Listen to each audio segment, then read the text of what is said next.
पूर्व सांसद अतीक अहमद के बेटे अली अहमद को अब नैनी नहीं बल्कि झांसी जेल में शिफ्ट कर दिया गया है।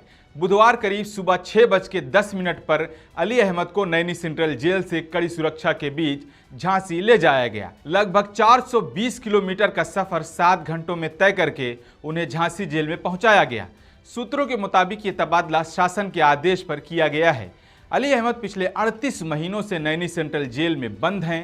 उन्होंने 30 जुलाई 2022 को कोर्ट में सरेंडर किया था। अली पर आरोप है कि उन्होंने प्रॉपर्टी डीलर जीशान उर्फ जानू से 5 करोड़ रुपए की रंगदारी मांगी थी।